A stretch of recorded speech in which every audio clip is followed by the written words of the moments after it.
Nabi Muhammad SAW mensabdakan, innallaha la yanduru ila ajsamikum wala suwarikum walakin yanduru ila qulubikum wa a'malikum.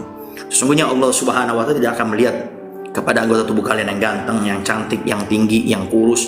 Allah tidak lihat dengan itu semuanya, tapi Allah lihat adalah hati-hati kalian dan juga amal soleh kalian. Kalau kita mau bahas lagi, amal soleh pun yang tidak ikhlas tidak akan ada pahalanya sama sekali. Kalau kita mau bahas lagi pun, hati yang bersih tidak akan bisa didapatkan oleh orang kecuali dengan pintu belajar ilmu agama.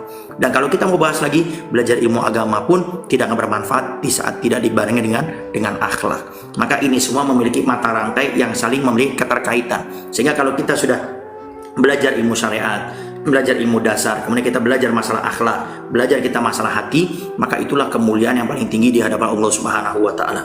Karena kemuliaan tertinggi adalah di saat seorang hamba tersebut tidak pernah merasa dirinya lebih baik dari orang lain. Setiap melihat orang yang bermaksiat, saya lebih banyak dosanya.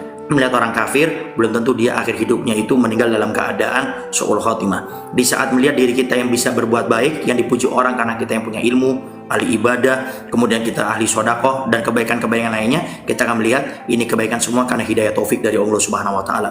Kebaikan ini semua yang dipuji oleh orang karena Allah masih menutup aib saya dengan baik di mata mereka semuanya. Sehingga kalau kita sudah bisa menekankan yang seperti ini, bukan hanya dengan lisan kita pintar berbicara dan merangkai kata, tapi praktek yang kita hadirkan. Kalau disederhanakan lagi, kita selalu merasa diri kita ini dipantau oleh Allah selalu, maka tidak ada kesempatan dalam hidup ini kita merasa diri kita lebih baik dari orang lain. Wallahu a'lam bishawab.